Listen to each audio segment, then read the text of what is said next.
Maragwa ba vodu manya vodu. Maragwa ba kokwa manya vodu. Flimani kokwa manya vodu. Mano kieji ena magbrohunya. Mano yaji ena magbrohunya. Mana fa umare. Kokuto maragboji na ba. Medwa dika. Damaru amojo. Mana fa uma no ba. Mana fa umare. Flimani kokuto maragboji na ba. Medwa dika. Damaru amojo. Mana fa uma no ba. Maragwa ba vodu manya vodu. Maragwa ba kokwa manya vodu. Maragwa ba vodu manya vodu. Megwa ba kokwa manya vodu. Yo, ape. Mienyi ba ne nyanyao, manyamanyao, tametama wu no jogbana amakudola opele efia okata be mi ka pele mi la feno TV benu pomoji de wodi ka pele togbi awute avant kabacha enye amebogbe dala alebe wo dogedo mi amegedo mi sebenko amero sebenko ko amero ha ko ga ko me deje sibe togbi awute avant yo de gereji lefe efia samele egben kekeji emia adada de teni akọ nufafia ocho emekaji mikata mi po ma gbe vuvu ole ponji emia gbo ya nufafia chon na mi po papa pe megbe ha mi po na tata do nya ahọ no sosoro alo ahọ nufafia na mi to na ya okata konya komla bochu tichi agbolebe ta me nan akolodi okuku ma adeso pata agede togbe awute avant kabachaji togbe medogbe mahogba yo elekenye pepa no mi kara ju mi gere bulu nya pa yo mefo eleko ko le boy oh banto madakpana enukpola o ye ma adakpana ba na garage nyan dokuchuya la kochola gbonye ha oh e fa ina nu gala enu oli wala ba miawo ye nu oli bi to ma vovovo wala ba mia fonu chonchi ko na tamawe ala ba maraka ma ko jogbo voi akogare fa ye yamu tanu oli vovovo agbe a ali don to bi anogba ya na wo to anogbe ka didi amento kene yo pe be mi ahuli li abe keteke ne maka ya meje mi aje gomecho gban no we togbi awute avant kabacha ameka woni yo gban na sibe yento ya no apona wa to ko ya katamala o fa du fiae manya enye togbi avant awute etonlia na sinema na va mi apa to ko makata alo mi apa region eastern region akata pagbe fiayo kata la eastern region hakada Asojaman district agwa enye yo fa shimonola le Asojaman afia ye na makin na gava abagbe dala ona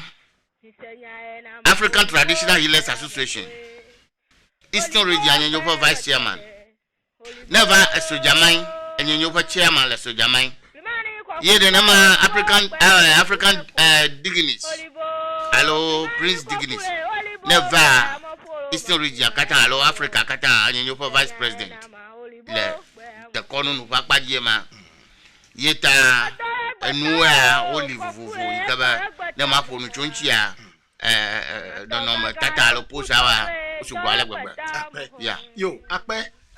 mekaji be amechicho gbelba me tope nu me nya no uta me no ko go fomudo eyata mi gede togbe avonji ndoya be wan fafia ne mi yo togbe medemi a ayiji pata hafi Kristo Hosea bava ya togbo nyamawu yuko usubo hafi Kristo Hosea bava amegede obu mi atike wala na ma betala o tronsubola alo maoji ma Hosea o enu fafia ka ta ni mi chu apa ba afia gele amagbe obo anyama na masi awora kuvianam alabe anya nu ika adoji jonam to be na mare bi nyama ama damanye yo bia gaka matama glo dada toy adokpaji aglo ba miato gbo ba dakonu no a yenya blama to ye kwenye subo yika amajuro koseto mayona wa amajuro koseto aya ba mi atogbe o to le afi o wa tu o to ta amajuro koseto to igbomola danevi magbulo dada to enu ba aya subo mi la e ko subo mo le mi atogbe o bible ma to magbulo no mi atogbe o nle nuka ta fi na yide bible ma so oba yesu eso la mwe danevi nyama belago nyama tanga akochu ayire bible ma gagaka na bible la shiwa na kwafugba agomenya ba magade bible ma ye masunu kude miafa de koru nunchi afi tro wacho de koru nwa agomenya bible anto ana manya ba anya glodi la wala padamole ele bible la ma yeta ga ya nwe to ba ploga ayi de bible la ma aba podam to ele bible ba Isaiah 45:7 oba yewo kakali ayewo vivichi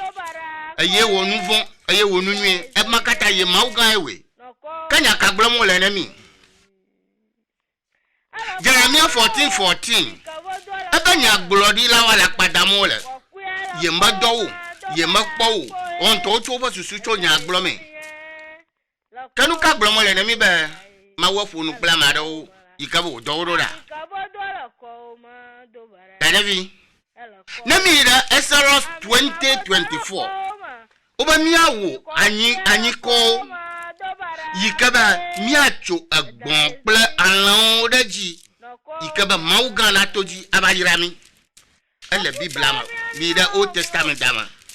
ayo poba mi ba shi jamanu yawa yo cho New Testament ko venemi magblo dada to no be mia togbi o to yenwa takabieso agbolusuwa ikanya yeva ekunya mauga ita anya dada na nyanya ba manyanyu be mia ofawa biawe docho mauma agomari na magbule amagare masana agom yeva menia docho yenya mauga ala ba majuro ko se to gbura na mi ba na ye dagba fifila ro mauga dagba fifila ma te to gara mu dane vina ya khabie so dagba ma tan wa ton la fi ma o maraka balio bate to gara mu yeta mauga so gbolisa ikamia gblona jongu ikan no ko na hunshi onya jongu gara yo na ba sogbo ye agama ye hunshi oyo na ba lisa ta sogbo ma asa ba jongu ara kama galolo wi o ta mauga ma na ara kama galolo wi o ye lisa ha gomade de ale munya ba awodo wonu kunu atanwa trovovovo awo ifanu ita o de lisa rejiro ye mi na ba sogbo lisa ona ba biblia fa nya na kwevi ya manu nu fo ncho chifu kaka sanado agomenya ba nyanu so suna di fia munya ba hallelujah glomiela awre na mi de mi aba trofo wa mi glona ba aloya ma anyanu ika mauga sogbolisa plus son fa nko yo miele esranya ya ta na de bluto ogbo ogbona ba sasi ya begin sanu amagere manya nu kayo molo bajo magbule dada to no nyaba mauga sogbolisa ye kwenya nusianu ikafo nusianu ta do manyin o da o to gbitora kadiba o fofo bia ba nukeje nwa na ne nyanwa akpa yo togwe den fa fia tete o mata ba bia bubu imeje ma bia fi mi agere mi apa ma do go nye be zigede ya mi ko ba mi ama gbe da lo pe nu wo lawa mi zana etakure avore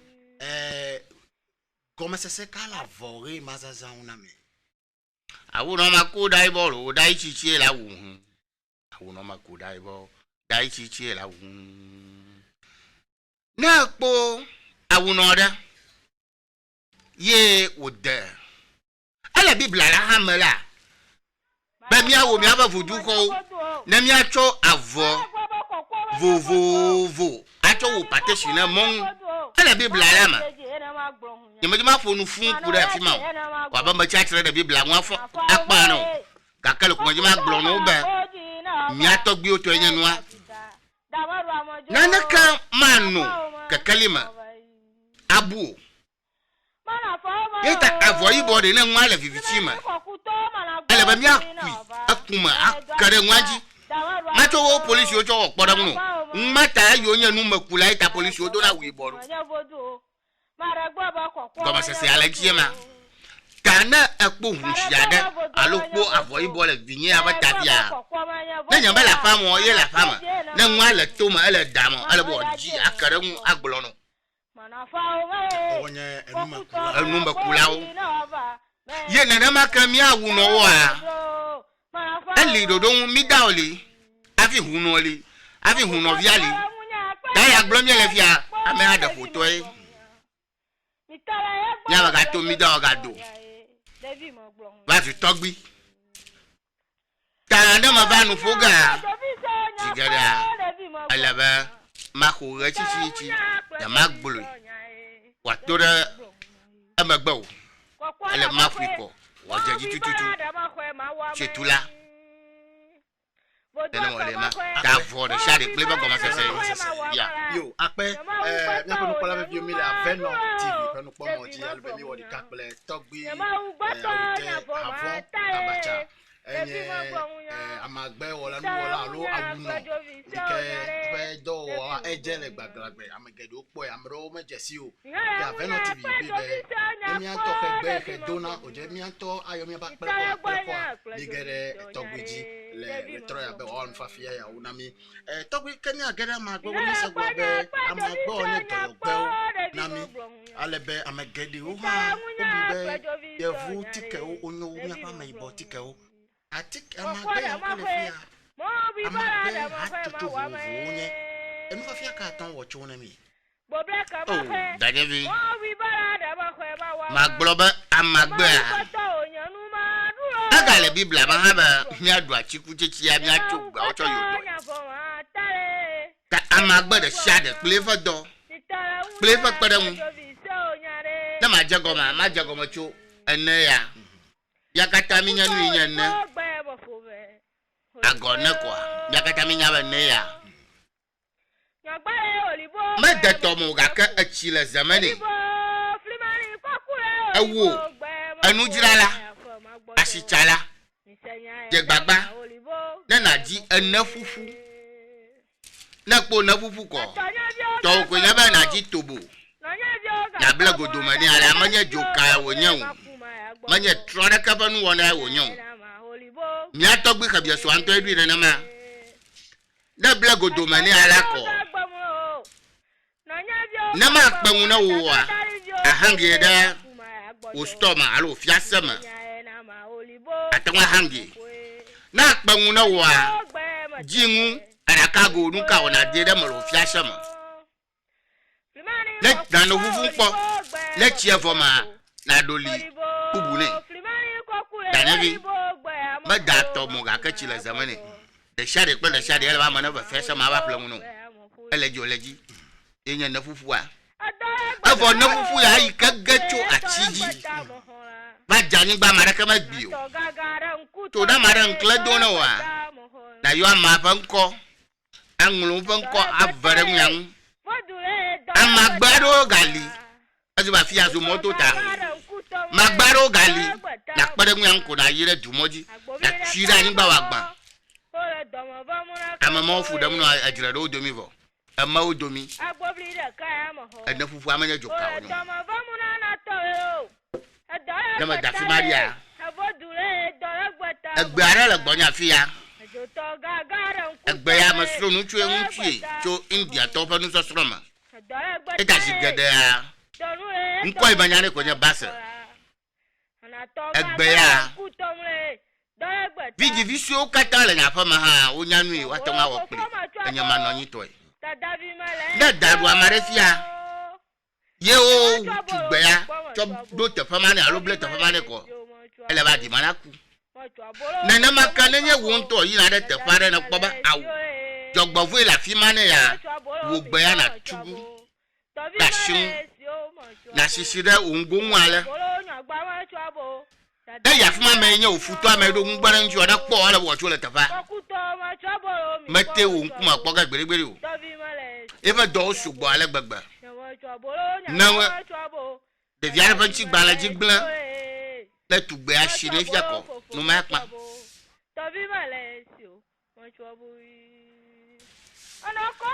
Anya be biara la sinya la fia.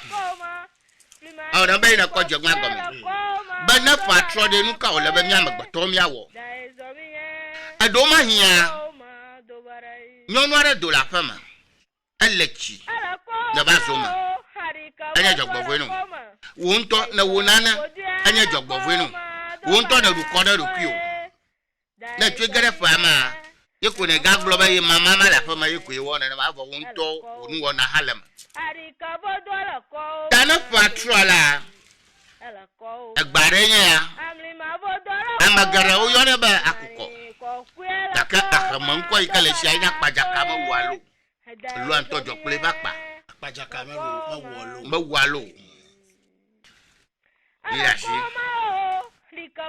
Eya. Amagara o yone ba apahacha. Jwado ha yone ba dugba.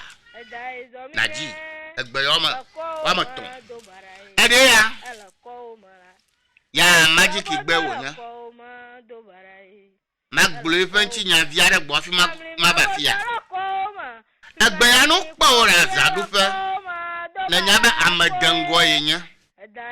ye majiba ya cho abada dodo majiba ya cho ayi pokawa na yira ko wo gbeya na le ala na fonwuro ma fia na fia majiba ya cho kuna tie da kutokuma na ba no india kada na no nyifu acho kada na gbare ga fu gba afia ya do do falo poka mejo kan amai ifa ngusei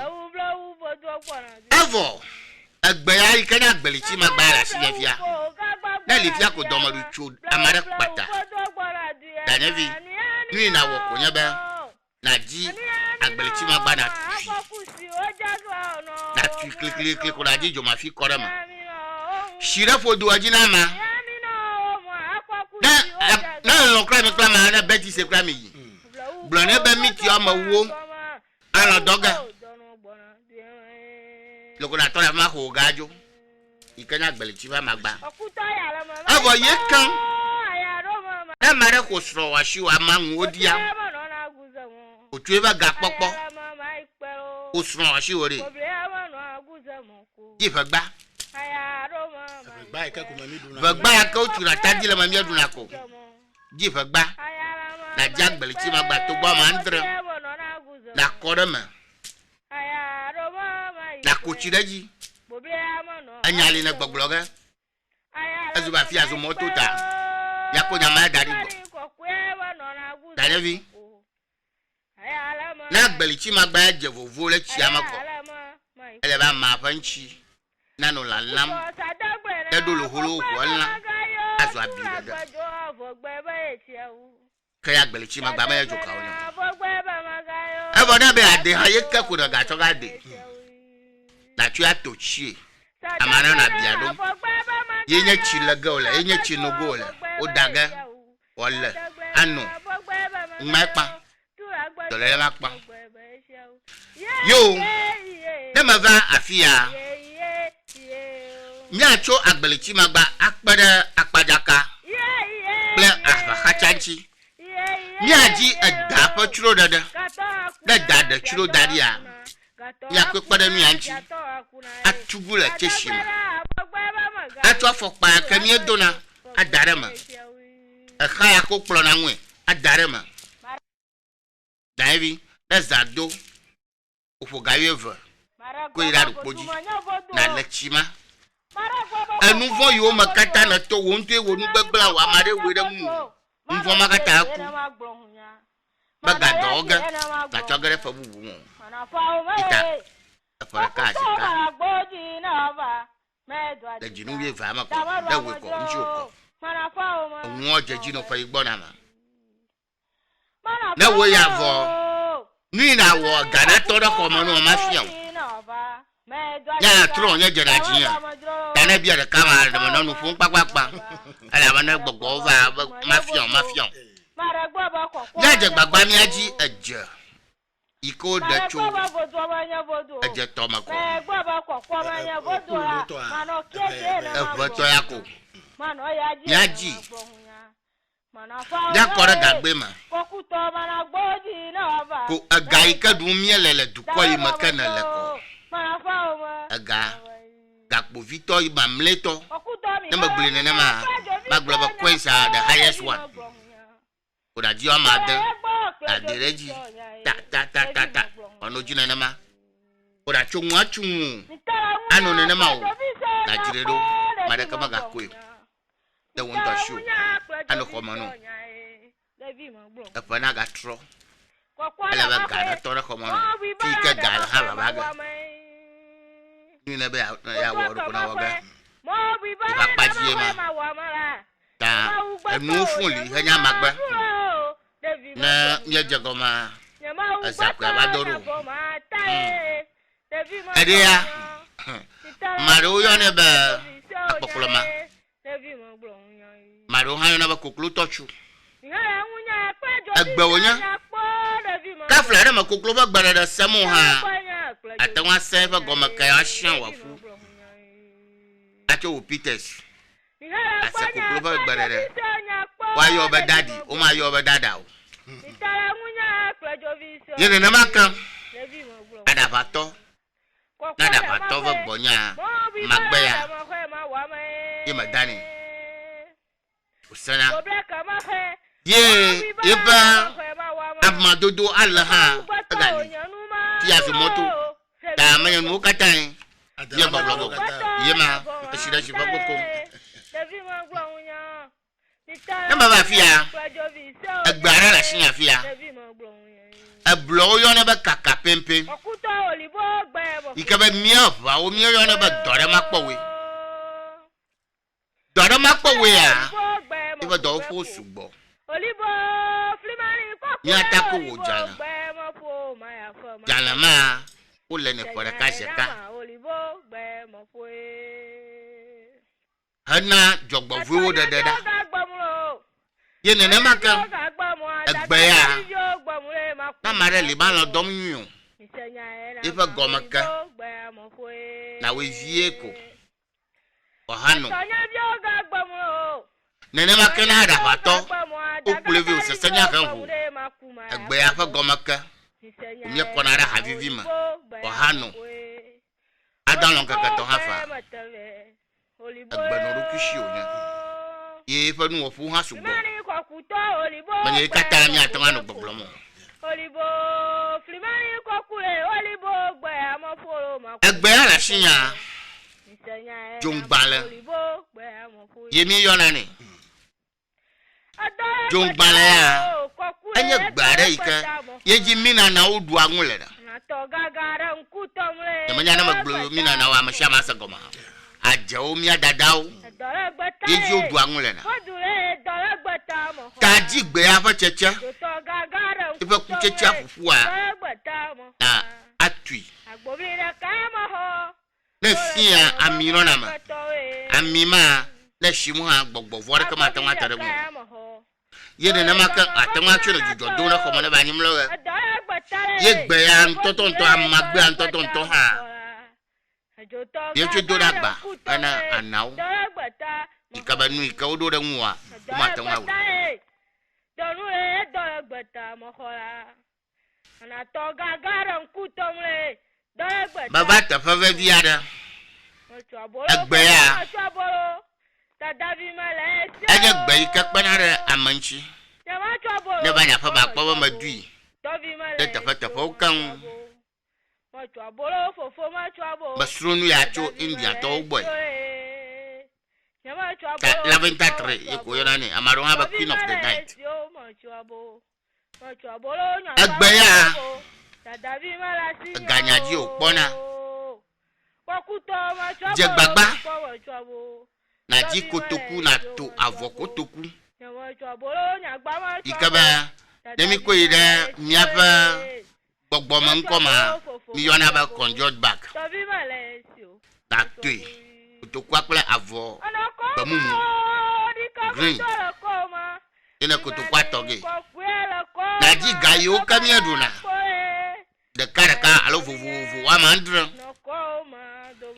na kpogba na gbaba gbaraka na cho gadaraji agba magbaraka acho gadaraji na nama wa do mandra na die kotokuma yeda di kotokuma ri akpogba ba anno yenchi azamandro ka mandro the Boboli Plowa, the Vadia Lavaga Katana double 7 times 7. Ikabamanya a joker, Amai Amanya Jolo, Amalava Mania Jono Masao, Amayo. Yo, Yagaba Fiala, a barrel signal via Ikaba. Uyoneba balele monu jafa na banya fama imalenya monda agbaya anya ba mashama ikaje sia na biro koton alo afama na itafara amada duju mada low plaje na gboba to gomako ale ba numai na ku itana daje sia akpele nya koton bagara poni nga ko nyanu ka wala nyu ye agbeya okla gbara la gagba je fun ti wole pepe na chona wole pepe be gagba bla uko gagba gbora du ama bla vodo gbora du ama ni ami agawe so gbapa yi ani ami no agbeya okla fe ya danevi ji ewe lobo ito na wo na shegbe ofu na tuo alaka ke nwale na be aba bia ma ba no kone ya tode egbe ya na fu nkoro be ejifia ma bia nwa nyi fia ogbena na na maka nyi fia ma bia nwu jifia ogbena na ma ejoka oro da fu nko ya ro a kai na bia nwa ma na mele shunka karogano achogano gbadagba kita mi ato hun oyo kanu ya poma na be adogbara na otron dia foko mu ya pasa popo na du na ba kwada na fudwa mu na gloni awoge na mai hawa na do ma okuto sadagbena bogbe ba magayo tura gbara la via bogbe ba echiawu sadagbena bogbe ba amagara wo yona ba ushikun ye amaru ha yona ba nyagbi tura gbajo bogbe ba echiawu danyavi sadagbena bogbe ba ni afia ga mai na afia akura nyonwo na nyon wara ba yesu ma gbasam na yo ya nchu so kwela via nyon do ka kwele mi adomi ta ma juma kpara nyon wan yesu ma gbasam na yo ko na ba wo gbe ya kunya gbe ya na wa wo gbe ya ika amaro yo na ba to tonkuji amaro ha yo ne ba vivi tu gbe ya ma ve ya na ko anyichi abuli oden tu agbona ko na kwe ade mama gbo avolo no gbule sege yesi na karaji ye na makan na nya ntu ada ba yesu no malo yo acho ko be jo na ntu ko be jo na ya maya we ba magbana tu nye yo nana ba alu tawun to ba li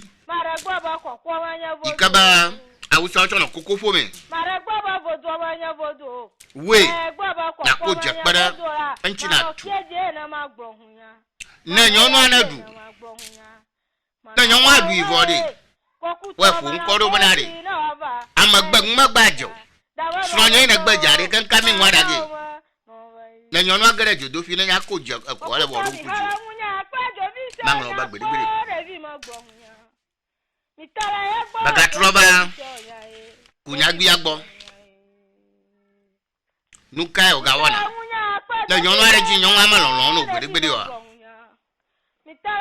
na ji ga kwe da ka kokloshi o twi alo gaso akuta ye na yire gbo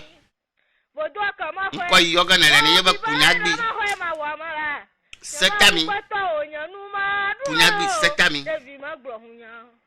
na yo nko ba na glo nya ni ayo ma nko ni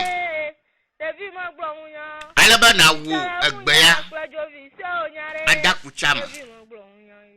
akucha dare egbe agbo alexia koreji atwa sa jale fafi le chale ma na no nyono anko yon be da mama ni tai hane da mama fien le kake o le baba ga le sira kareji itara munya plajo viso nyare levi mo gbo munya kokwa da ma hwe mo bi bara da ma hwe ma wa me agbara la fia bobre ka ma hwe amagara o yo ne ba pon kaki yama ugbato danyevi nenya ozuba yama ugbato nyafo koko fuda na mare amafa nkumo nu pomo itara munya plajo viso ni ajigbe ya de vie ko nya cho alon ati zon adama wanu mamla bale kami daje de chimana amana no gagara nkwaji danyevi ole kake wala ha iban kunu boga nene makada kokwa do to na ma ha atantu fa magba to chi ade yakumi amana no shishimdeji Bocho na mami anu yima sa kwede do ba bila do sara be kala jo bila yege egbara na fia ikaba nyanya ka bo yo ne ba ma boru amaro hono ba tigeli fa ma amaro hono ba serke amareke dajevi anya gba vevia de ikaba na amaro ta ko mi ado jana kemi de jane ko mi awe atu ashinama ane de wonu le kake o nya ha ani baba ga ye fa do no su do ta ka ko baton afia ogba egbe anya gbe ada ajoto gagara nkutomwe nko ike manyane ya agbobire kama ho ya tomo bamura katowe alida ya fugbaba agbobire kama ho takanu manyane bana mada sukli dof damne alagbagba alabagba ya watanwadu wa mato gagara nkutomwe daragbata mo ko shira ga tanwadu je ba tanwadu je to fa akpale nyi kwa de madu ale ka fisikla yi ala bo fani gba ye na nyonu saklasa ko be jo nchubo saklasa ko be jo nchubo a agbe ali havu sapofua ali aba ma tona iwura kabera yo jin tobena ali havu je gbagba ba na wo vuvu toto wa ma va alo ama ton aba fafafa mi pla afona la mi lana na pe ala ko aba fafafa mi lana ko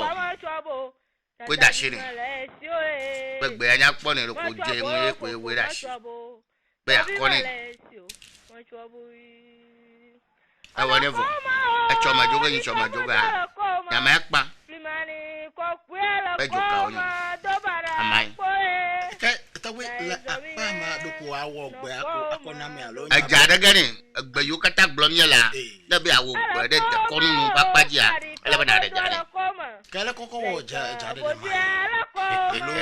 amesama tantu ko awo do ko isi ajada de ne de epo mi atogbi o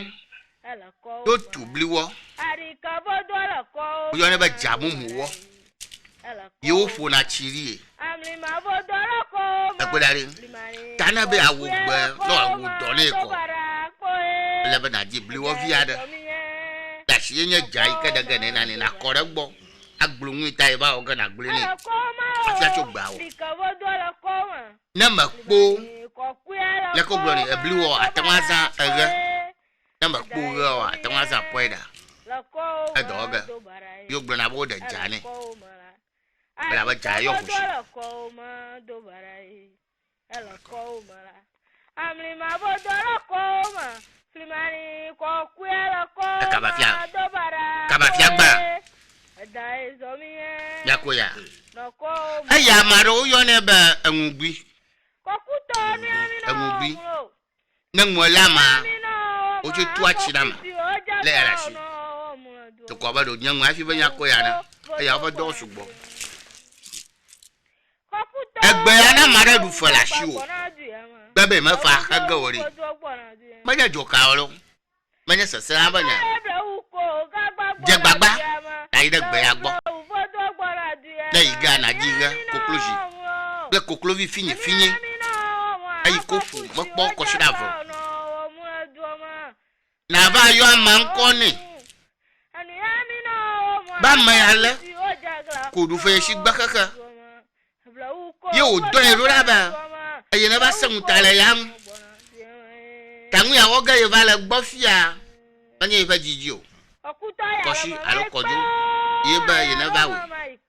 ta ne terejia wa ba bi chinya koshi wa ko ifa gabe ni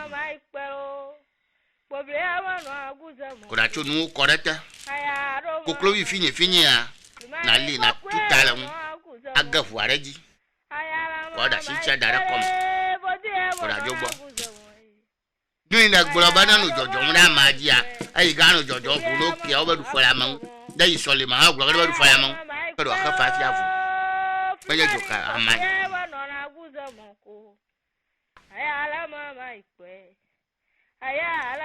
Egbaya Malaya, Sifia. Maro Yonebe, no chicken. Maro Yonebe, Neduba. Kaka nko ikeja ma yone shigerenya adafuma e fondi bi afuada alo anguna nyone ya ala na kpoda ru na nya jore jiwo na ina re nya gba ke da jana maya na we na dangma na no mano na ko ire nya gbo anya na glory sagole to ko chochoga awodo na makan na bi abie nwa ma ha atangwa we ye wona lenji kabana we na phone diko ina touche alo na tade nya kana gboro bo fama nya da fo ifa do ko subo ma fi fi ma gbo aya amachie mano ya ji ena ma gbohunya jigada nko ikanya madaraji ko ya agogba ya yeba gomaka na ntuare na mlonyi ko don akukla na de kokul ho ha ma sesamo kokul gbere ha ma sesamo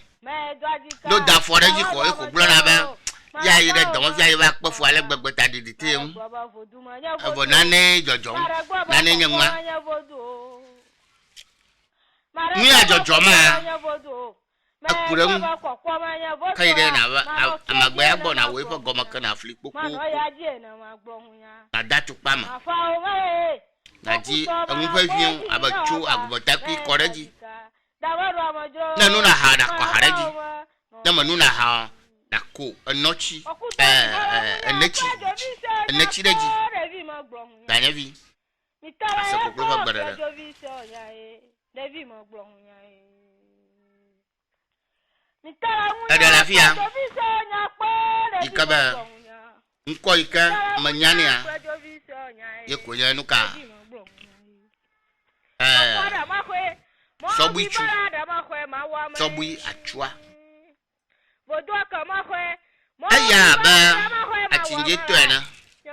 ebi tubu e fa magba fifila ye abamle mato yana bakuru tungno ana saga mitara munya klajo viso nyare levi mo glonya ngara munya klajo viso nyakpo eva jo gbogbo sama mitara gbanya klajo viso nyare ta anya magbare ikaba na tuwa mavam owani na wana chuta tupama amana choro chutua mitara munya klajo ada donevo na nkuya mavam we amana chuchu ko avun kurema ada donevo avo eva gomaka ya gali na myanchu bozaza yene na make eva safofua ko nri ole bana ba we ne ya na lanchu no de tu ha pa mafobo kanya chobi chua kakafia zumoto ta ha ejebene na woni afọ ada jani afi wa ebana ada jani afi to ngawodo yo ama be biare ya galashi nko le shi vu dame yo ne be dame aha maro ha yo ne ba afi dame maro ha yo ne ba nkoti ha avo nkontontonto le shi akaje man koma ya gafia na nyan koma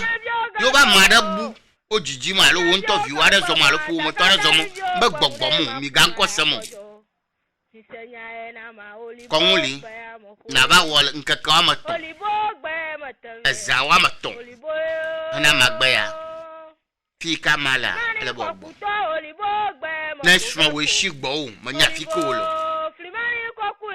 never winning nkaka ma gboko kada nya ba gbogbo re plero ene ma ha wara do e fa do fo sugbo na nyonu fiji mati ro aji awani na manu fiama azawado magbele ari nkaka bu ma fi ape ya mi afa no kola video mi le Aveno TV afa no komo je mi wodi ka togbi avon kabacha aha kabacha gbogbo ro wora do kabacha okay gomede de anya ba gbogbo na do na dudu nkole bo wo do no kabacha yo ape albemi le togbe avo kabacha bo na mi se gomede ka gbogbo wo do cha nene ma ta kabacha aye benko alemi le bola akosombo mari fami le ndoya kremi le mi fafia okata heaven mi yo togbe emeka jwe kunu gbogbo cho e ma do wa paji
Avivia de la Signe, Tibe Magina Aveno TV. Avivia de la Signe, Tibe Magina Aveno TV. Agonami, nkonyenye Sera Music, mekpona Aveno TV, hesiayi. Lelele.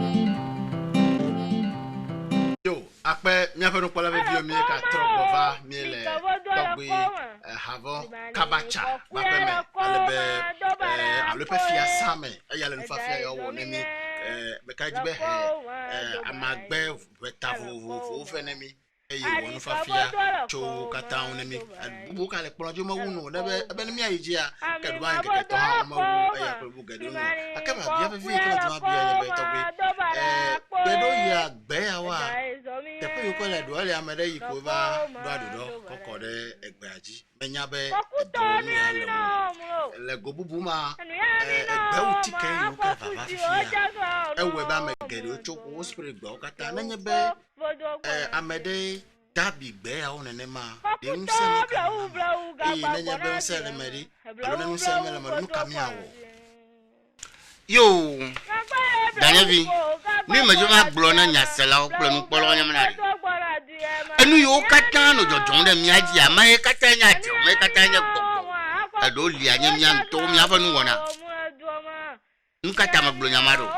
ajan dia na le fia amagbara li wo na ba fajo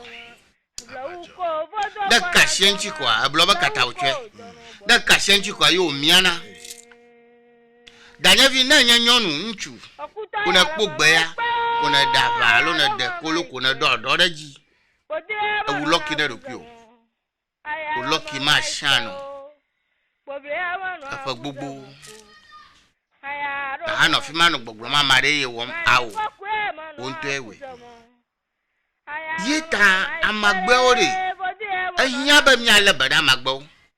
na va na kpogbo nya akpoba akpagato nya nyan to di ala ba adubachi magbala fi ma matonga glo no ba nya magbada ika mi afa yiku ya awona do tonchi ka ba fofo manu mi na fon ndi de kwaru ba chief wo za doreji ko nukara o we fa magba na clock pleje na flip popo na tu if ya yevu ga wona nene mi o ma Brenda na ataku ya de machu wacho onu kabraka atanga na nkakaton kakana anya nusa san afina jedo agloba doko ikoji adubachi kama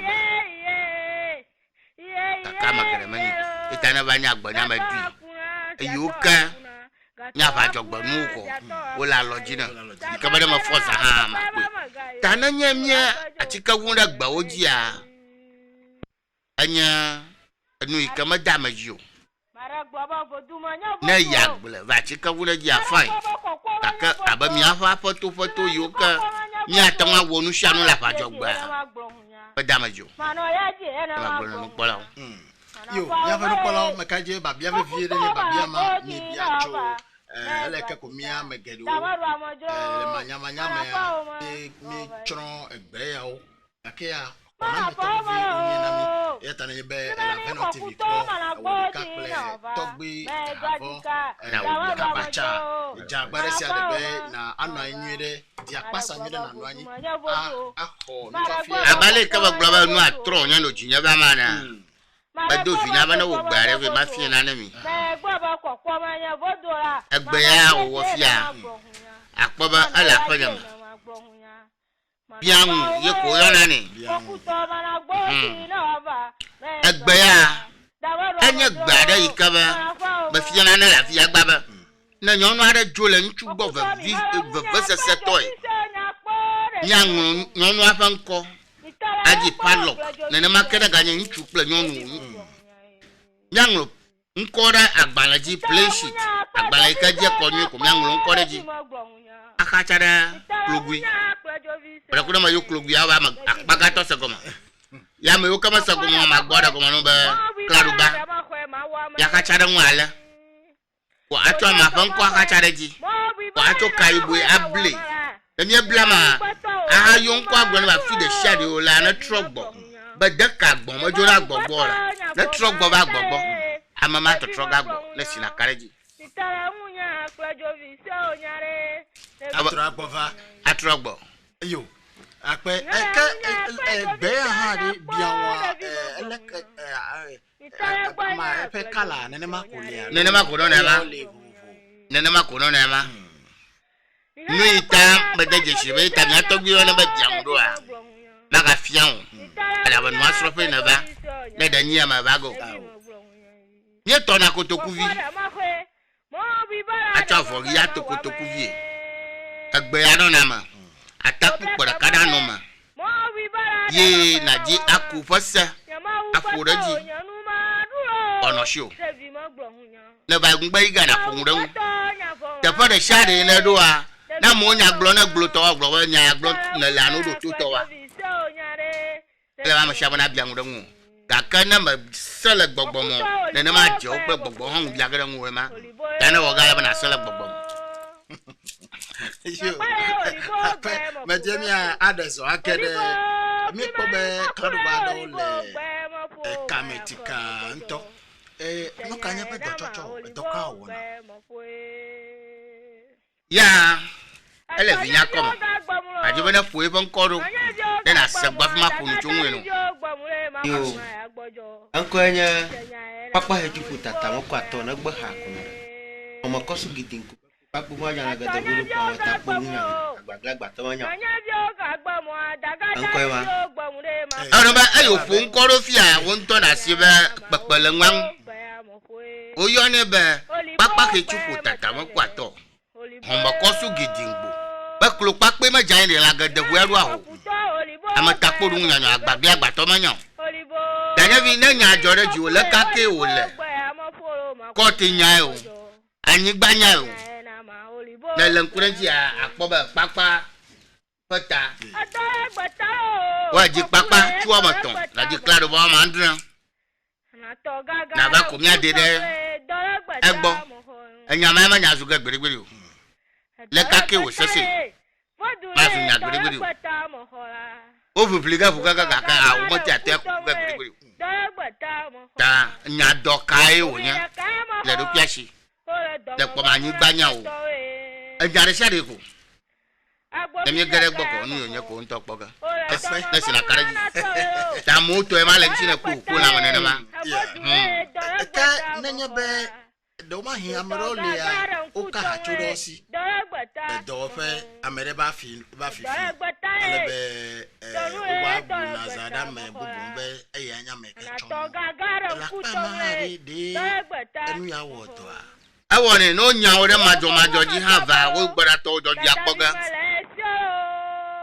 no nya ore majo ji na nya be to nye de di akova da bako ni nya nwa apoga na sina karaji yo mi ba no polo me karaji be nyu to nye be na nye wele mi apo a ato awo de kakle togbe havo la kosombo marine na nya va kwa mi afimi awo na no a egbo asidele pe kapujesi on balwe ato awo de kakle na nye be dejesi be ile kuhe do matum abegbeto na mi jokple kuhe klecha ko pakko kala mi ya me do menya nu katutu mi aga me do buta ma ga di kura fun ego menye be no ma amele nyu ata nyu to ko nye be aja bere se be ati togbe havon yo memo ele fika ele akosobo marine neva kwa awodi kakpli nu yo kata ofiami a kajo ha poto le me godo ma va kajo asifu yo togbe medibe ma bia babia bubu mi po na matata do gleun le fia pero kuku nu va fia ka tan wo chona me nu ka go se ka le gba ayi ke cho ami echo evidasi hele to etoma gome se ka le yo dajavi mi yo pona la ko ya ngum yele la fia mami ko bi ngum ya miele ye jigada no ba mami a amulu ku chone ko ba nane nyenwa mami a nya gbogbo yi ka ba ye ma no nya ya ma gboto mi atanwa no gbo bakaraji ba le nya nu so suno a di fian ba mami a yenye inji kale a chishishi da share ma alo to ikama funa kwa gbogbo ikale ma kwa mami o yona ni gaka da shada pe fa nko nkoma oyoyo ba mami a lokola ba le omi akata mi ayomba amagbato kaka niguoli egeoli Hausa oli. Ewa oli. Nene maken wole mami va kpadie ma. Ame ikpon na le fia. Eto shishi o nyanu le dokushi. Ikaba na le kuda jifonia nyangule fa nko la fima. Edo iko wona na ma fi pom na jio. Na ma fi pom na jio. Nye yi na gbo ogbura bo wa fle do. O fle do le gbo. Ye America ga kpledo wa. Eje nu ike amade lia. Mangunyamu alo. Eba susu mangulamu. O yi na gbo. Nu ike ojia onani. Ikaba o nunya alo nu na mashi. Matanga glo ado peji no ba. Akpoba amado li oku na dreko. Atanga ovu, atanga wo moto, atanga wo nana. Gbogbo ike zamo la le nyama. Ye nene maka na ga akpo afin America ga kplo marua. E ha nyonu o ewonya. Nyonu no adokiashi. Ikaba manya mashaba goma mi atanga do. Ta okata pleva do. Ikaba mama okata kpo na la. Biten yona o. O vava wo do plemina do ikaroji. Nakpo dia fo fi megoji a de la fima aka ya anya nchu. Ama ikpo na la ya mami ke gaka ala ba dollar na le tamale kumase abluchi. Yo hia odoji a ni atonga yo ma ya do wa ba le chino le fi kana le ni ka fudam na wa pa. Esina kareji. Ta de shade clever do. Ikpo na la fi agoji a ha mami onya gaka nchu onya. Na wo ameya ya kple ya ike gbom ye la ye zona. Na wo ameya fe nonometata ko dare wo khoma. Da bi atanwa katamni ibe photo kra ko dire khoma. Atanwa katamni agbone be gaya jimala ale fe yama. E wona wo dono wa. Ni na cho dak pe de pe ko nya cake. Cake. Eya kona mina birthday ogalo mina nanu oga mi glaba yo ma cake ya ni time ya mamro mi second akpeda dai second mari ye pe ko ukona na makoni oga mi play mi jire bi do jire yeta bogboro shade clever do na fi me ra po ma amama ya voila ta bogboro shade clever adoy gbogbo oli vovovovo ikaba abaleka wonto na bakpo de tefa ba ya alaka ke ole ha matang wa wiya matang atenu mitire kape la fia mi no iro na hia desira karaji agbogbo banyai ta gbogbo oli vovovo na makplo gara ahoma ato vovo le nkujino ya ta nya togbe o ma chibomu o gblangudi na mi ta ma ado jijo na be nya kata nya gbogbo mi wa chonwa na mi atrole yevu alakpato yoyoma agoma nya bo fi mi ya vai o fi mi ya vai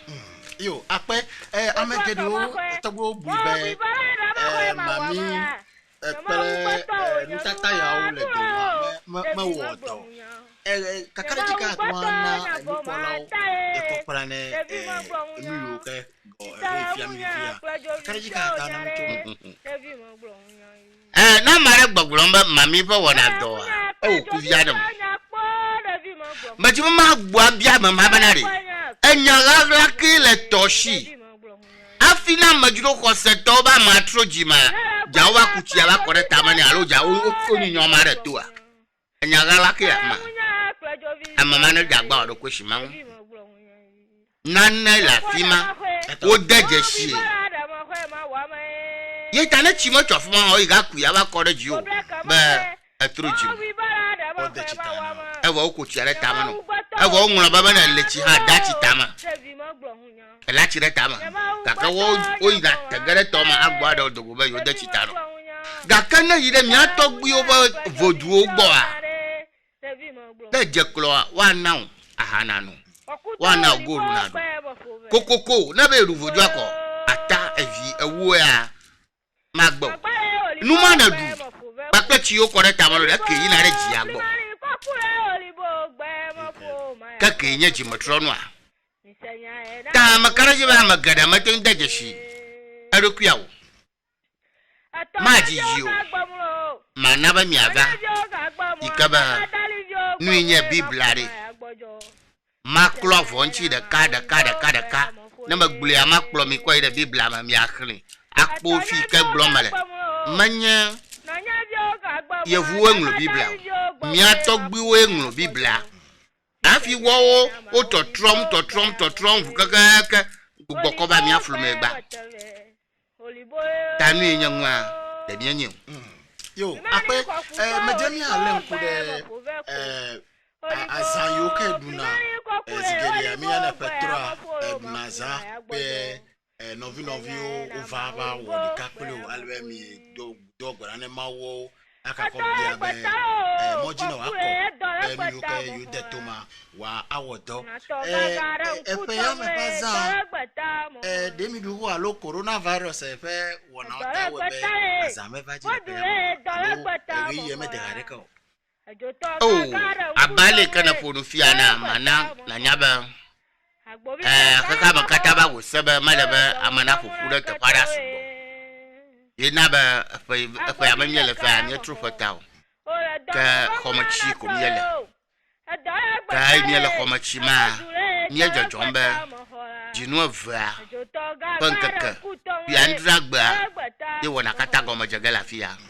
kanya azadodro Genova pankaka bi andragba ye mia ajanusia mugoma aba wunu le Genova pankaka bla vovo nyiagba ka jinwo to pankaka gbato a ka mi kagba sa ma shama na ya fam azamie do na nyebe na achima gba yo poma akpoba afi upona troko amagbama odi oga bubu oto ta amayo kanya dana vuduata ala bana patro na gwado le amani na madoli amani o fima ko no gana la be fa vudu amado on ne do do amayimo ko na makponyo ko amajiro ko sa to yi nfu da gala mu ala ba ama ogbojo tana adoli amani a ala bana onka na na duduwe ana la kayuka oduna a to vivia doren ime gbaraba adagbe potoro o hana wona ma foduga ma we na wo vo dagbe potoro o hana we na ma ayi da wo dagbe ne ko ala be hana jira gbe no pakla ma yo kata je colonia wa jira gbe ne inya fata totro ita baba nye jena goma ple nya togbi o yo kanya ama yo kala fudura shikata video a ye dana fadomu ikanya ngolin no la blaragba alaba kuragba adda yenya nu ka fudura shari ka ba jin gbaji kwa da efu la ba da la igbama afibu afipo gbogbo o fi aba ayi hayi na manya na mawa ni atanya nyo na bagbali ni atanya na ko na ba at plana go ni atanya nkoma o atwa da la ogbo ta adeje na gomo la kuragba ala ba vuju ada la ko ba fi na ba kuviri a aja gomo le yawo dagba ka fidagba ka mi ba mami fo wona ogbo adun na mami na nkandia ya itoko aba dakpa da tia agomo nya ba amagara ma se chifa hanya gomo plus suenya ba nkejo afi mi nyatogbi oyo na ba achi leli ina nuya achi daji lele bana do ku le togbo achi amaro pone ba chia anya agun ka guna mata favolem ye ma biana ba awu da jola makplima favolem da kademi ekpojoa ye ngudago kanu gbegbele wonya da echo bi anto mi afa balala na nu agbo da ye yina toko awa dakpa na mi egbo to to ma Lando kuchuma vuduara la fimo na ba kuvide ifa wana yinaji ala ba memreda afia emi dona kokufagun emi do kokufagun adara ko sira gbajia vuduara yinaso o nana dudu le jogbaji ogbona ndagboa afia mlema chichi o yinaji abayi tefa na ba popo na gaji me la ha kpoga na fo ji me la nka keji na ha ko kpoga bichi na mlema ya kpora ba nu kata me wona to gbi awori ele tefa ohu ya yo ka to gbi me ba bia wi me de bia nyebe na nyebe amede kele po egbeta to manya no manya to como US Germany UK Italy ekpleto kata obenu ova do bubu kawe ekayona do ma ya merele adorelia me bia tunwa lo pe me se do ma pe mi fa fia o la magbe o nya ka di na gboro na mema o UK do ma o me se o me kero pe dore lo hare ko do bubu kawe wona ke edibia a de gboro na ni ma jima gboro nya mala re jigada mami ka gboro mi la da funa magadaga ko manyani nanya mami de awu fifi la le gbogboma promise and faith ava a moment no ye mi plus from ham ya fonu apojijo egbe plecho na mi pojijo gba acho mi jira oga afoma mafa promise and faith dolele vuvuvu aba ani je do adava do esonyawo de maji jemu de gama toton ra shi o ba ju ma fi na na ka bi gbenya pepe ra ka do ma fi na na ngbola o ibaran na mi nya pepe ajo ma ale ika anu asesana wa ele bana na mi anya ni ligaba mi ahia o nko na mi po nko a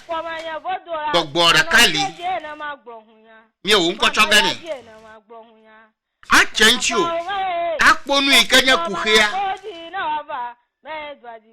nu enya kuhia na hia ba mi ado afodo ya ro gbo wa ya dero ra ko saika hia ya savono ko ma no mi to ne vao ya savono ikaba watore to fa anu oli vovovo ikaba mana mon popo viwa ala bare nyama la famo yo la fama wa glo nya ka nya fono nyami ya ma fi nu ya ka ba no ko mi ave na nya futo ara la mu afa ika gbona ko ba jiba futo mana ga ko ejeshio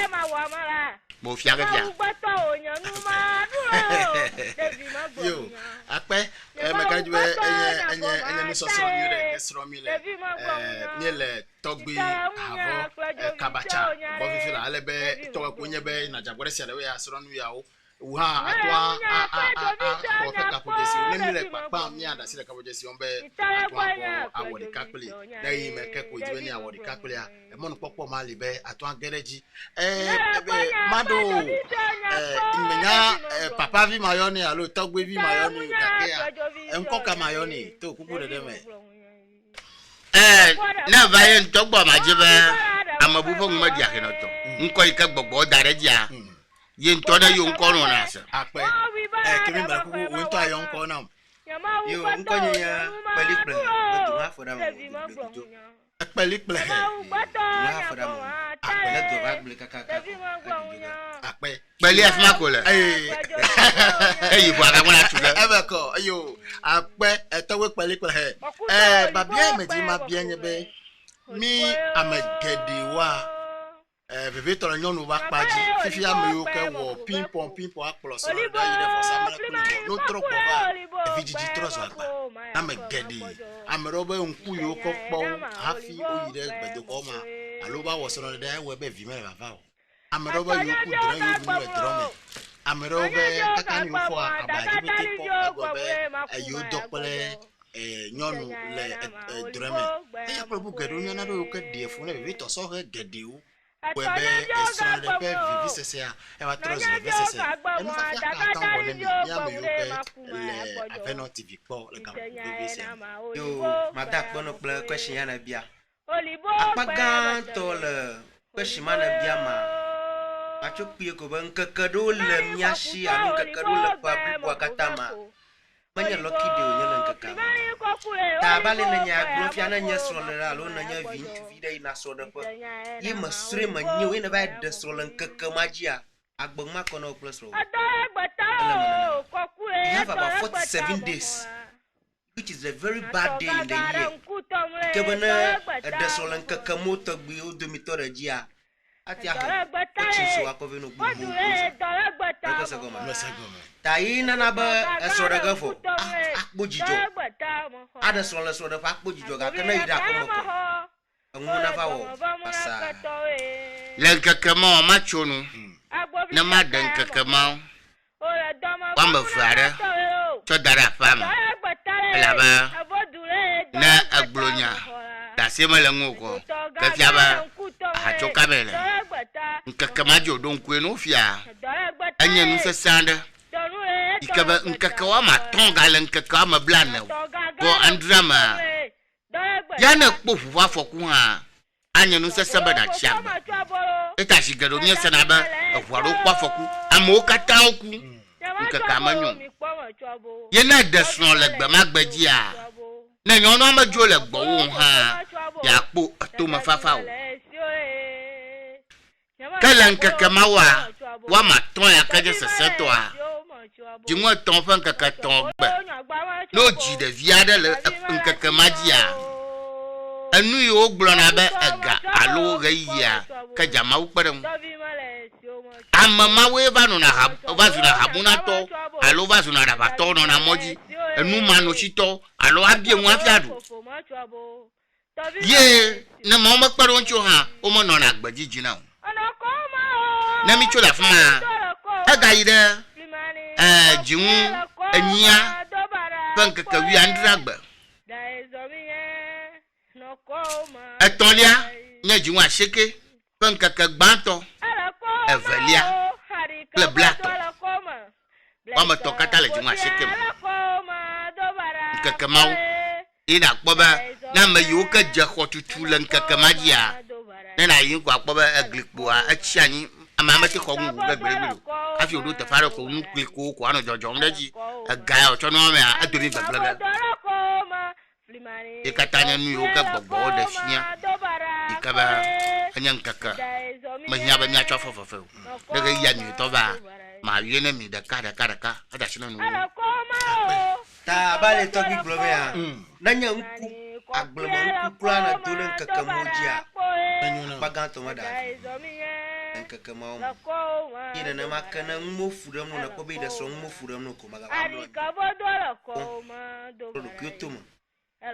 na biaba nke jojom ile vivi sese me ida srovo ko anguna wo basa wala wana no aglobo anyugo ado nani gbegblema nchu jigere halia anya na gbogbo fon wona la cham ya dalu ya to bi patagia umore ka voto kuno nani afọ ntu so na danchi akafifi anku de shia de boga madali anku vwe madali akpo vonu manya da ya mashama bara ba pote pa no vokwa abiangre mu achoku ka ba manya we de so ba la belagan manyanyago baganto anyaga de kagala fi manya ba takuvi yo bi ocho tutu na nkuma na mawo ha atama danyo no ya fama ko chona kpumu ne ko asu utro moni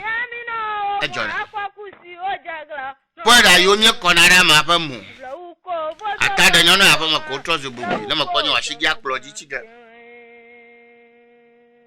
aba yiji mana juda mono lo glito wa na juda to bi anya ma ka ta gloma na na ma pepepe yo le ma ta na nya hachinya alo nya yu ina gbona na bia da sokwa kafla alabana bia rapo bana nyanyo afese jojo imako ojo fibo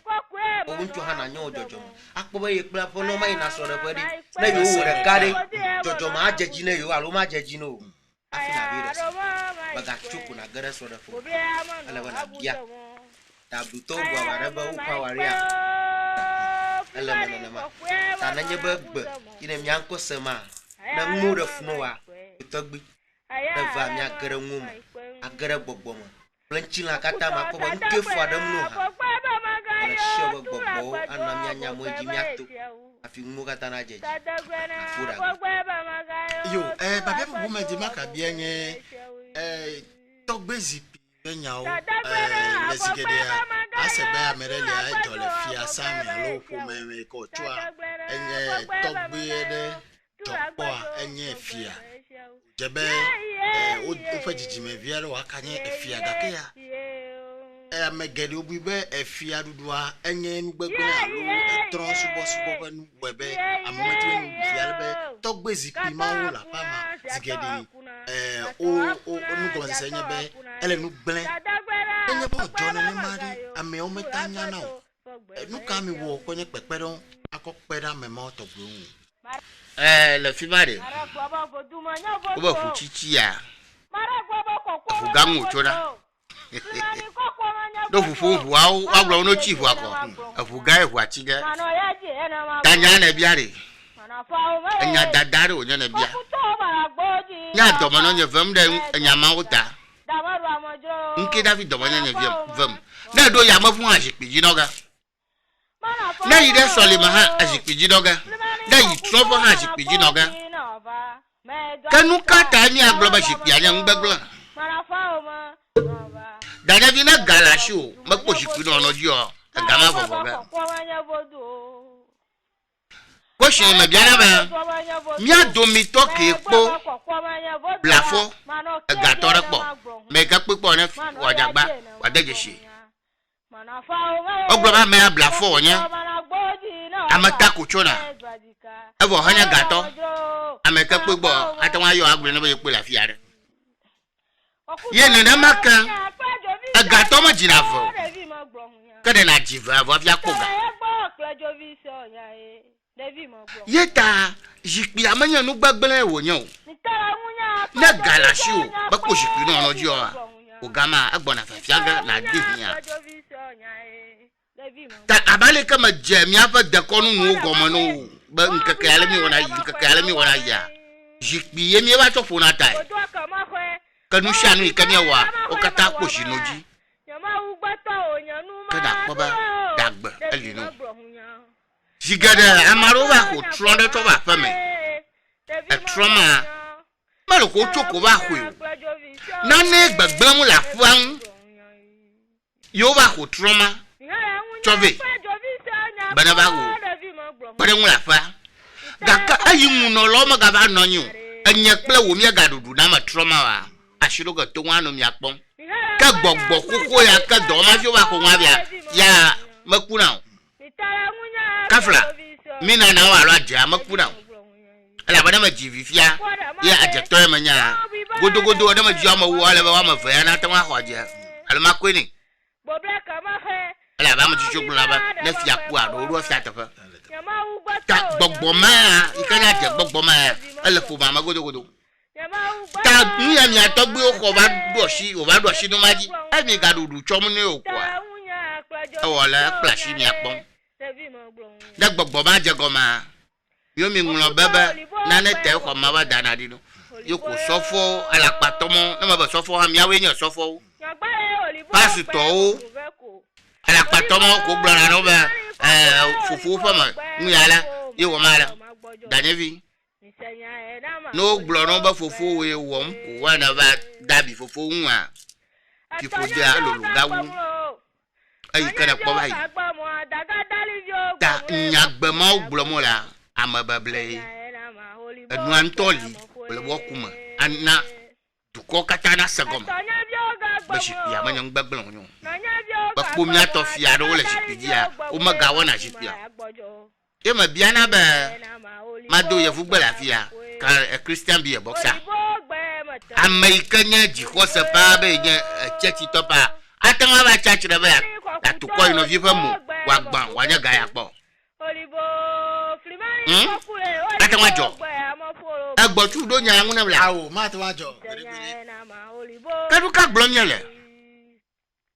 Ta alaba mi adejeshi. Ya fanu. Ya togbe omochibomo.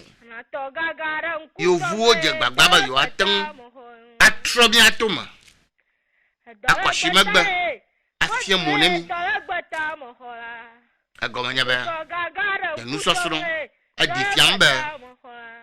Agbaja imi atogbe ofo na kra ha. Banya agbaja oyora ni. Ale kemi atogbe no zon didi tewo nchi afuma li o zon didi to nwa. Ononu mafum. Ano gadum. Ogbona ba agbaka aja. Agbaka yo la manemia eja. Abale ka yevuba na luzu mozo so ona. Ya ba agbaka oja. Egba mi yo ba agbaja. Ayare mi atogbe do chibo ma. Na wona gbogbo mba yaya. Mawucho Israel vane.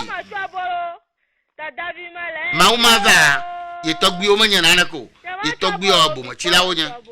Ba bianya ba adui maka na chuere duankore. Atanga yo atro duanko. Nya kliko to manya. Ofo nya cho kliko. Danya cho bakpa. Nanya amara le kliko ni gbaji ba yaya. Yetogbe o mangunya mo. Bia ma ba du kamoto o nya. E clear tro nya. Tamya me yo la koma. Mi chiagba. Afama shimiu. Ugbona ba kliko ma vio. Nene makana ibato ha e baito funa futo. Ozu trono osubo. Kana macho bato. Beya itogbe manyangu. Evo re. E ba hanya tron la oda. Kanuka glomole. Mado yevugbe aba is beating about the bush. Banyanuka omo. Akpe. Ayo. Makaraji be mia agade etowe peliji alebe mia akho fenu fafi aje goma afi togwe ekagere me yo ka ayiji na mi na wunu akamia babia yo ka lia mia akodu do bo yo abale na nyaglo ma ima kata wa to sikpia ya choko ba sikpia munyu nya abale to biblia no ya choko ba to gunya havo ye no afodum afi fofo nya ba sikpia ro kula abalo glefia mu ojo tuwa dari ko nya kata nya fa gbara agba ita mi le jiwa da sine yima kara jiba ya hamali no finya de hagali mabubuga po ache acho mononi mabubugo tamanya ngbegblo nyo tashikpia na me kemenyo ya gbo shikmo akana ni ina suina ba pieta na nyala kula bona ya haruga iba pamata bi yo akpe nyaji haraka wana baba dwamanyo wonte manyo wana baba dwamanyo wonte manyo wonte manyo wonte manyo wonto manyo wonto manyo wana baba dwamanyo wonte manyo wana baba dwamanyo wonte manyo dana we ke ba shikpi manyo aka wonte manyo wana baba dwamanyo wonte manyo wana baba dwamanyo wonte manyo wana banana manyo wonte manyo wana baba dwamanyo wonte manyo wonte manyo wonte manyo wonte manyo wonte manyo wana ba shikpi manyo wonte manyo wana ba da manyo wonte manyo yo akpe mekaje mi akpo ade le tefema yo togbe mi agwa trova nya pepe ke gbla ebe ya won fafi ya chumo na mi oh de via haja gba gan ba dem lo ba lo egba bele kura bitbe na won fafi ama na mi ano vi yo kemenya nya pepe wa mekaje be nya pepe da mi nya pepe nya pepe ya na me kama jivi po yo kula gba ma yo gbla na ba wa pe nya pepe dem na ko ba enu ma nu gai namba jivi po la gba mo nchu go mo nyongo ma ofu ma ka yin gba po de kuwa nya pepe yo pe na ra mo si ta pe re nwa na nyu to ya nyu to ba ko mo na fi aga je gbagba na ba ti nya pepe ya le jimu ye fa fa nu pepepe jinu afan kaka black to gbe wo black to for the kia ji nya pepe atwa fla yiye atwa fla yiye fa na zadori na nevi dia klala na blara na kpakpa ngwale abale kama blanfiana jagba aya kpore nko nyawo malenu na black klala ren kakankan alabana blede mwa jagbagba na dede the father ike amareka ma kpo kplanku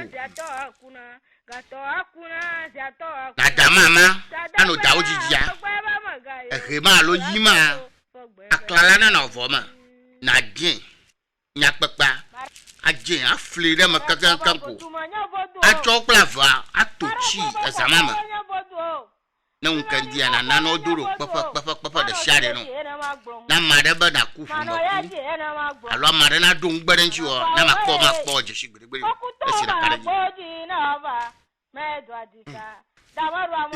Akpe mekaraji be nu pola o mi ka sro nu de ka ele togbebo togbeke etie petotoa nka wo pototi avoya pakple nya pekpa ko de jatogi takala bana adizema adoto la nwatui wabi na tui wama na lo dadi na nka wadono samaka ko na toga mi se ba jale ado hali kenye doyo jale o ado fa fi atwa jale mo mi tokai ajale mo chona na po magbenya la fi ago jala fa gba le yin a jala fa gba le yin ale agli anwa fi a alebe jale ya unto afon to bayi na amada adrekun bayi kle gbogbore yo dodon alun tware do yegbo amara do yegbo enu maji jamni awre agamali sabona fora ka basa dono alebo wa dumana tawatro ayata gbogbo de amagbo fiami ikaba nyeza amagba de karaka wa mabla na vo sheki 100 te kwa mandro yemi chawu jalale ta magloba vinyono ko jalare kabena na kwale no no maleda ale mawe ula nume ya nyata fara makpone duna makpone tana ala kwa jalale ya afina la jalale ya ovo da makpo gberegbere o ka elebe na India na ba biro kyo taba nu ka jojo le fa gbo na mlo ni akudre basabasa o jalale ya promise fe alo edri wa gbore magba ifa jalale o do aka sekple dodo elenchi jala o makani bageja ni gba ko daga cho ala ba chi o katamiza o rufi ala chi oji o moto de ani gba nto tam de ka jani gba ko ala bana da shi makazi hazo itana zanga ala bana ja kutaye yi pla papa mu yi ina choga zin ajago macho wazagba gbe ko ju azamagba ina ajago macho nenye benya komla ajago macho blada ale tafa nenye we kokua ajago macho kura yema okay shida shi kokoko achiku chaye da totoga ala chiya manya do kucha awo achiku cha okay ina choga ali evo na makpa chiku cha na gazan do kucha ha banya do gblon daka azuba togbi ofa gbaji miele dezan do to ha adoga daka musama no na nwa ba na za chito no ya ke nanya merele di fifi ya ba hona na ole jira na me yo kadini na ko mo ka ji wa to akere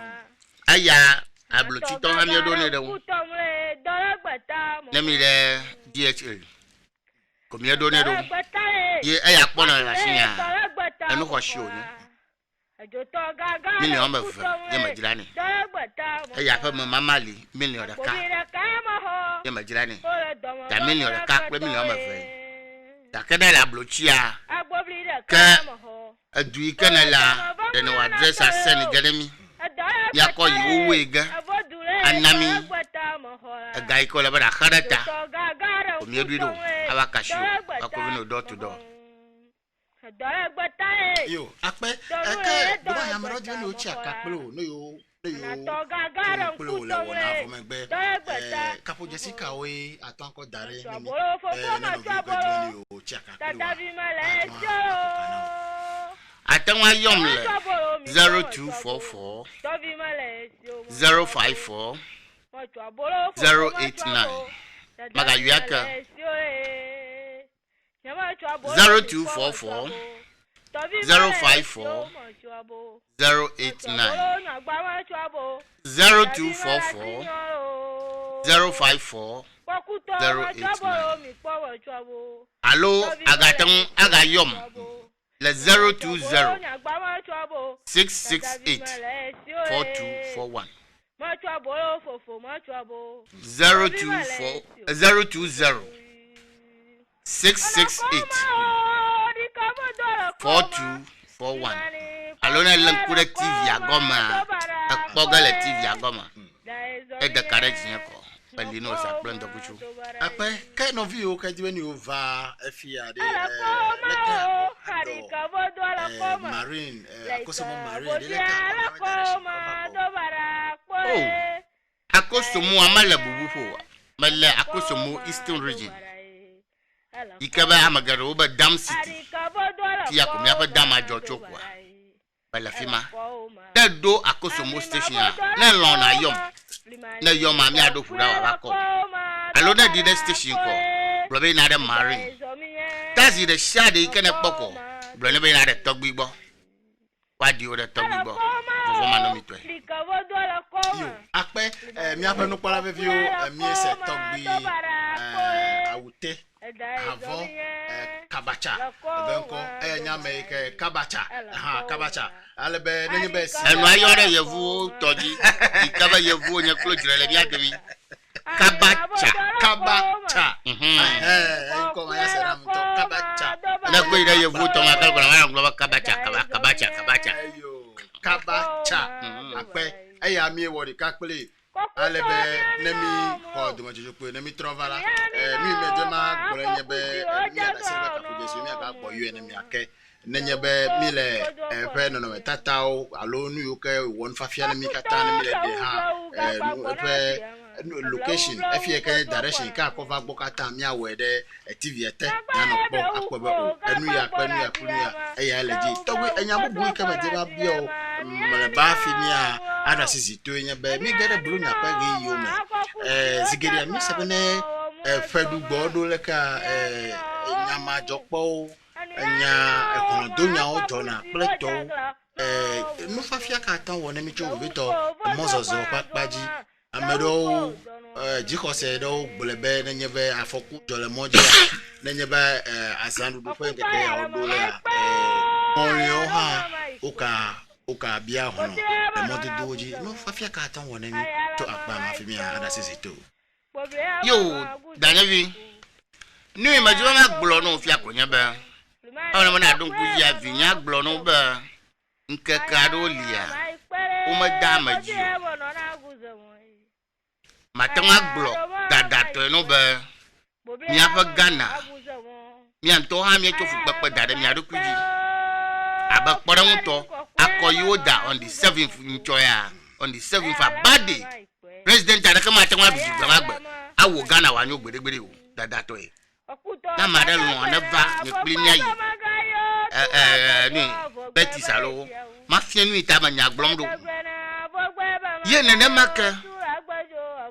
1st January nke kama manyo bade tada mazonyo ajafoku akojogbovu akọ agadefa ama ikaba numa adejiwo ta mian of you no laba na odokuole tinu afa kaka gbanto manyan kaka nyarko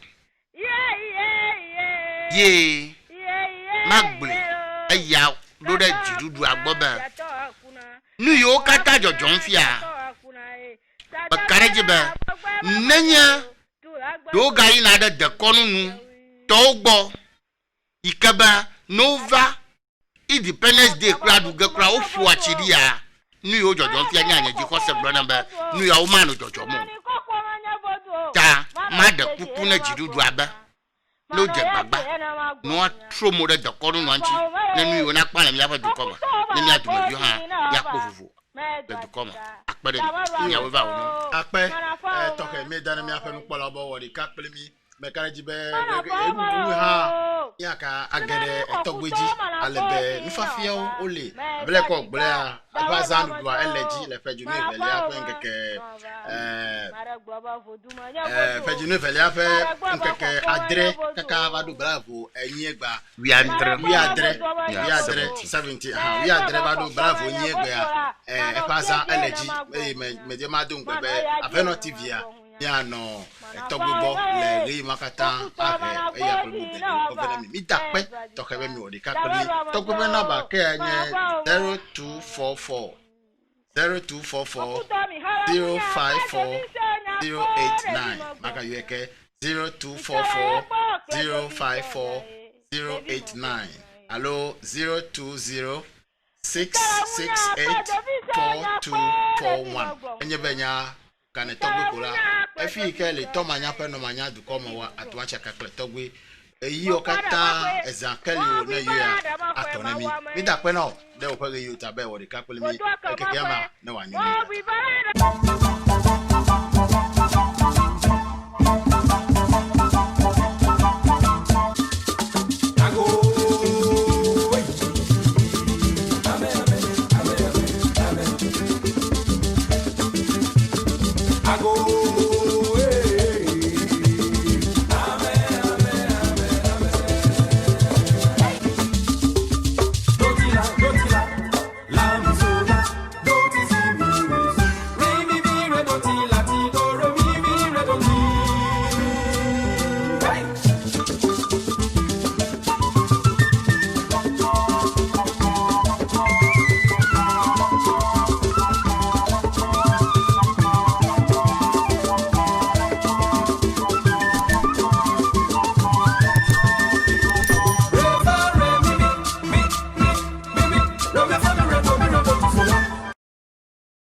togbi madakpe abe nuyo le fia mi kpokpoma me kpoba nuyo le fia alebe koklofu le mejobi kple nuyo le ji mi ji bana ademe na mi ngika tutu nya enwon kokple do ke wona na agli na mi ne miase